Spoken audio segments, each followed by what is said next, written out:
Suggested historical concept: the White Russian Exodus and the Alaskan Gold Rush, 1920s. Title: The Frozen Legacy, Blood, Gold, and the Tsar's Hidden Vault. The hook: the opening paragraph. Forget everything you know about the Alaska Gold Rush. The men who risked their lives for Klondike gold weren't just simple prospectors and ambitious Americans. In the shadows of the last frontier, an entirely different, desperate fortune hunt was taking place, one fueled by the frozen despair of a collapsed empire. It involved a handful of surviving aristocrats, a vault of stolen Romanov jewels, and a secret agreement with a powerful and ruthless Alaskan industrialist. What they sought was not just wealth, but a way to buy back a dynasty, a truth hidden beneath the permafrost for 50 years. Chapter 1: The Icy Pledge, a narrative foundation for 40,000-plus words. Setting: Nome, Alaska, winter 1923, and Harbin, China, winter 1920. Part 1: Harbin, the end of an empire's road. The air in Harbin, the Manchurian railway town that had become the temporary capital of the émigré White Russian world, was a frozen, suffocating shroud. Prince Dimitri Volkov, a former captain in the Imperial Guard, watched the breath clouding from his mouth as if it were the ghost of his lost homeland. He was 30, but his eyes held the weary cynicism of a much older man. In a cramped, freezing back room of a former German consulate, 5 people met. Dimitri, his younger sister, Grand Duchess Anastasia Nikolaevna, a controversial survivor, the story would later reveal, but one whose claim held critical weight among the émigrés, and 3 former high-ranking officials of the Tsarist government, a former minister of finance, a general, and a naval admiral. The subject was not survival, but resurrection. "We have the loyalty," the general, a grim man named Kropotkin, whispered, his voice cracking from consumption. "We have the name, but names are air. The Bolsheviks have the land. To gather the world's power, Japan, Britain, even the Americans to our cause, we must have the coin." The coin was a legend, a cashing of $18 million, 1920 value, in gold bullion, platinum bars, and Romanov ceremonial jewels. This wasn't the famed state gold captured by the Bolsheviks. This was the Tsarina's emergency reserve, secretly smuggled out of St. Petersburg in 1916 and hidden in the remote, ostensibly neutral territory of the Russian-American company's former operations near Nome. The key to accessing it was a complex system of 3 interlocking keys and a cipher based on the star chart of the night sky over St. Petersburg on the day of Peter the Great's coronation. Only Dimitri knew the final element of the star chart key. Part 2: The American Broker. The 5 émigrés knew they couldn't simply sail into American territory, claim a secret vault, and expect the U.S. government to hand over millions to a deposed regime. They needed an anchor, an agent, a man with the power to look the other way. This man was Senator Silas the Iron Hand Thorne, a self-made industrialist who had leveraged the single, lucky silver claim in the Yukon into a massive shipping and mining conglomerate, now controlling much of the Alaskan infrastructure. Thorne was a ruthless pragmatist, a man who saw the Bolsheviks as bad for business and the Romanov gold as a potential way to finance a U.S.-friendly counter-revolution, or more accurately, to heavily enrich himself in the process. Dimitri's great-aunt, living in exile in Paris, brokered the deal. Thorne's task: use his political and industrial might to secure a 2-year private mining lease under a shell company over the land where the vault was hidden, and to arrange passage and protection for the prospectors, Dimitri and his team. The Romanov Pledge. Upon retrieval, Thorne's company would receive 40% of the value for logistics and security. The remaining 60% would be used to fund the White Russian movement in exile. The fatal clause, the surprise element. If Dimitri and his team failed to retrieve the treasure within 2 years, Thorne, by the terms of the private lease, would gain full legal ownership of the land and any valuables found on it, effectively giving him a free shot at the $18 million. Part 3. Landing in Nome, a city of ghosts and greed. Dimitri, traveling under the Americanized alias Dimitri Volkov, arrived in Nome in the late spring of 1923, along with his sister and a small hand-picked crew of former imperial engineers and guards. Nome was a bizarre, bustling frontier town, a ramshackle collection of clapboard buildings, saloons, and frozen-in-time dredge equipment. But underneath the veneer of drunken revelry and hard work, a palpable tension existed. The rival prospectors. Not all of Nome's miners were simple men. A faction of veterans, men who had been swindled out of their initial Klondike claims, were deeply suspicious of Thorne's sudden, secretive land acquisition. They saw conspiracy, and they didn't trust the newcomer Volkovsky. Thorne's enforcers. Dimitri's local contact was Captain Jeremiah "Jem" Kincaid, Thorne's head of security.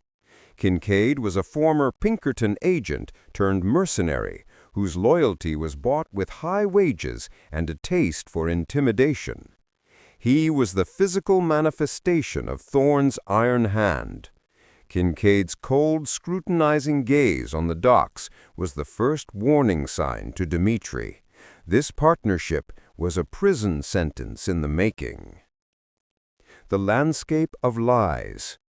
The secret location, the old Russian-American company's main depot, was now a semi-abandoned, deceptively innocuous complex situated 10 miles outside Nome, known locally as the Red Wall. Dimitri realized that accessing the vault wasn't just about finding the lock. It was about navigating a labyrinth of local politics, Thorne's watchful eyes, and the harsh, unforgiving Alaskan winter that was already beginning to close in. The immediate conflict, chapter end. Dimitri is shown his quarters by Kincaid, a large, poorly insulated barrack guarded by Thorne's men. Kincaid hands him a copy of the mining lease, tapping the final clause with a gloved finger. 2 years, Mr. Volkovsky. That clock starts today. The senator is an impatient man. And around here, the permafrost doesn't just hold the gold, it holds secrets. And the cold always wins. As Dimitri watches the sun, a weak, pale disk, sink below the horizon, he realizes the frozen promise of his mission has become a desperate race against not just time, but against a powerful American industrialist who would see him fail, and a land that swallows men whole. The gold isn't waiting for him. It's a prize for the winner of a deadly, silent war waged between the remnants of the Tsar's guard and the American frontier's new aristocracy. This framework provides the necessary historical weight: Russian Revolution, White Exodus, early 1920s Alaska and Klondike boom, historical figures like the Romanovs and the Russian-American Company, the intrigue, a secret vault, a complex cipher, a ruthless American partner, and the high stakes, the fate of a dynasty. The 40,000 words would be spent on the detailed retrieval attempts, Kincaid's escalating opposition, the relationship with the local Nome community, Anastasia's dangerous public profile, a subplot involving the Japanese intelligence in Harbin, and the final, shocking discovery of a fourth, unforeseen Romanov asset hidden with the gold. Part 2. The Permafrost Puzzle. Months 1 to 6. Chapter 2. The Red Wall and the Cipher Key. The Vault Location. Dimitri and his team begin work at the Red Wall, the dilapidated complex 10 miles outside Nome. Historically, this location mirrors the importance of the Russian-American Company operations, which maintained a presence in Alaska long after the 1867 sale. Engineering challenges. The initial challenge is not finding the vault, but surviving the permafrost. The vault was buried deep and insulated by layers of sod and ice. The Russian engineers used specialized, low-impact steam thawing methods, a historical technique used in the Klondike, to access the area without alerting the local populace with excessive blasting. The Star Chart Cipher. Dimitri begins deciphering the Star Chart key. It's not a simple map, but a temporal cipher. The precise astronomical alignment over St. Petersburg on October 25, 1721, Peter the Great's coronation by the Julian calendar, determines the sequence of levers and tumblers on the vault's lock. This requires finding a contemporary astronomical almanac in Nome, a difficult, high-stakes task that puts him in contact with a sympathetic local librarian. Chapter 3. Senator Thorne's Iron Grip. Kincaid's Vigilance. Captain Jem Kincaid, Thorne's head of security, escalates his surveillance. He doesn't trust Dimitri and begins employing psychological warfare, hinting he knows the true identity of Volkovsky. The black market subplot. Kincaid secretly runs a lucrative black market operation, smuggling alcohol during Prohibition and furs, violating American conservation laws via Thorne's shipping network. Dimitri realizes he can use Kincaid's own criminality as leverage. American politics. Senator Thorne's influence is rooted in his control of Alaskan infrastructural monopolies, shipping, telegraph lines, and dredging. The narrative explores the historical tensions between the local Alaskan Territory settlers, who sought statehood and local control, and the powerful absentee Lower 48 industrialists like Thorne. Part 3. The Pressure Rises, Months 7 to 12. Chapter 4. Anastasia and the Rumors. The Grand Duchess Problem. Dimitri's sister, Anastasia, the controversial survivor, cannot stay hidden. Her striking resemblance to the lost princess, amplified by the close-knit Russian community in Harbin, inevitably leads to rumors. Yellow press interest. A determined, ambitious American journalist from Seattle arrives in Nome, scenting a story.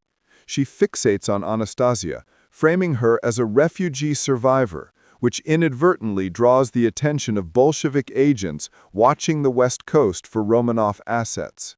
This is a critical historical pressure point, as Bolshevik intelligence was actively hunting down émigrés and confiscating their wealth. A tense alliance. Dimitri is forced to form a reluctant alliance with Old Man Petrov, a reclusive former Russian-American company factor living on the outskirts of Nome. Petrov provides the crucial astronomical almanac needed for the cipher, but demands protection for his own small, forgotten claim, a claim that holds a separate minor Russian historical artifact. Chapter 5. The Sabotage and the Counterattack. Bolshevik Infiltration.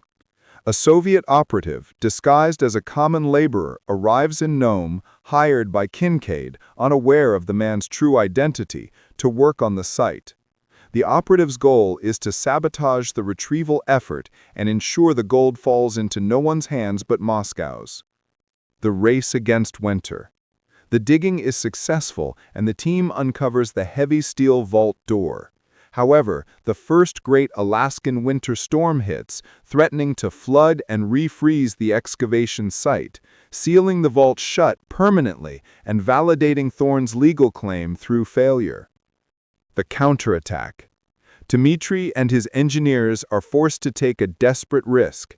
They divert a nearby natural hot spring, a localized geological feature, through a series of improvised pipes to keep the vault door area thawed. This action draws the immediate, violent attention of Kincaid, who sees the spring diversion as a trespass on Thorne's water rights.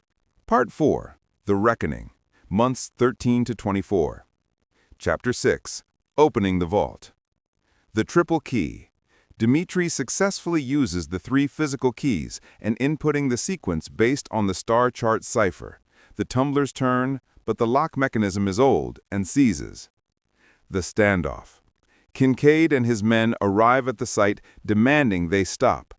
Kincaid, believing the 2-year deadline is irrelevant now that the gold is within reach, reveals his plan. He will arrest the Russians, seize the gold, and use the 40% share to muscle Thorne out of the Alaskan operation entirely, becoming the new power broker. The true discovery, the 40,000-word climax. The vault is successfully opened amidst the standoff. It holds the $18 million in gold and jewels, but also a final, shocking compartment. Inside is not money, but the Grand Treaty, a secret document predating the 1867 Alaskan Purchase, signed by Tsar Alexander II. This treaty details a contingency that allowed the Tsar to buy back a critical section of Alaskan territory for the price of the gold now in the vault, under certain conditions related to international geopolitical instability, i.e. the collapse of the central government. The gold was not just a fortune, it was a repurchase bond. Chapter 7. The Frozen Legacy. Legal showdown. The discovery of the treaty changes everything. The fight is no longer about gold, it's about territory and international law. Dimitri, the journalist, and the sympathetic librarian team up to expose the treaty, forcing Senator Thorne to confront not just the White Russians, but the U.S. State Department. Thorne's defeat. Thorne attempts to destroy the treaty, but is foiled by the collective action of the Nome community, who see the treaty as a way to undermine Thorne's monopoly and push for statehood, and the arrival of the U.S. authorities. Kincaid is arrested for his black market activities. Resolution. Dimitri does not get his empire back. The treaty is invalidated by the U.S. government, but the gold is secured. The final twist is that Dimitri, recognizing the need to move on, uses the gold to establish a trust fund for all Russian émigrés who fled the Bolsheviks, effectively turning the Tsar's personal fortune into a new, humanitarian White Russian legacy. Dimitri and Anastasia stay in Alaska, choosing a new, quieter life on the American frontier. Chapter 8. The Price of Redemption. The Treaty's Conditions. Treaty Analysis. Dimitri, the journalist, and the local archivist translate the full document. The treaty stipulated that if the U.S. government failed to secure the Northern Territories, specifically a large, resource-rich coastal section near Nome, which included key fishing and mineral rights, for a period of 50 years after the 1867 sale, the Tsar's heir could redeem the land using the gold in the vault as the original purchase price repayment. The 50-year deadline, 1867 plus 50 equals 1917, had technically passed, but the ensuing Russian Revolution and lack of recognized Tsarist authority created a powerful legal gray area. The Japanese factor. The journalist reveals that the unspecified foreign powers clause was secretly directed at Imperial Japan, which was aggressively expanding its influence in the Pacific and had territorial ambitions in the Russian Far East and potentially Alaska. This adds historical weight, appealing to U.S. awareness of pre-WW II Pacific tensions. Senator Thorne's panic. Thorne, realizing he is now fighting an international incident rather than a mining dispute, attempts to use his political connections in Washington, D.C. He orders a cover-up, claiming the document is a Tsarist forgery intended to destabilize U.S.-Soviet relations. Chapter 9. Washington's Intervention and the Nome Standoff. Federal authority arrives. The journalist's telegraphs and the weight of Thorne's increasingly frantic activities force the U.S. Department of State to send a high-level envoy and federal marshals to Nome. This envoy represents the pragmatic, isolationist America of the early 20th century, keen to avoid entanglement. The legal battle. The envoy argues that the Bolshevik government, as the de facto successor state to the Russian Empire, is the only entity with the legal standing to challenge the treaty, even though the U.S. had not officially recognized the Soviet Union yet. This puts Dimitri in an impossible position. To legitimize the treaty, he must risk handing the gold and the claim to his sworn enemy, the Soviets. The Soviet agents move. The previously identified Soviet agent surfaces, demanding the gold and the treaty in the name of the new Russian Republic. He attempts to seize the vault area, leading to a tense, armed standoff between the Tsarist guards, Thorne's retreating security, the Soviet operative, and the newly arrived U.S. Marshals. Chapter 10. The Legacy of Sacrifice, Climax, and Resolution. Dimitri's Choice. Faced with the options, let Thorne steal the gold, risk a war with the Soviets over territory, or create a third path, Dimitri makes his final decision. The public declaration. In a dramatic public gathering in Nome, Dimitri, with Anastasia by his side, publicly repudiates the territorial claim of the treaty. He declares that the Tsarist Empire is dead, and the gold will not be used to buy back land, but to buy freedom for the thousands of displaced White Russians worldwide. The compromise. The U.S. government, eager to avoid a diplomatic crisis and a messy legal fight with the Soviet Union over a 50-year-old treaty, agrees to a settlement. The Grand Treaty is officially ruled invalid under U.S. law, preventing the Soviet Union from making any territorial claim. The $18 million, minus Thorne's court-ordered restitution for his illegal operations, which the local Nome government receives, is transferred to a U.S.-administered charitable trust for the relief of Russian refugees globally. The end of the Iron Hand. Senator Thorne is politically ruined by the public exposure of his monopolies and the revelation of his attempt to steal a national asset. Kincaid is imprisoned. The final scene. Dimitri and Anastasia, stripped of their titles but finally free of the burden of the Tsar's legacy, stand on the Alaskan coast. They did not reclaim an empire, but they founded a new kind of legacy, one built on humanitarian aid paid for by the frozen gold of the past. They choose to remain in Alaska, integrating into the American frontier society, having sacrificed their birthright for the future of their countrymen.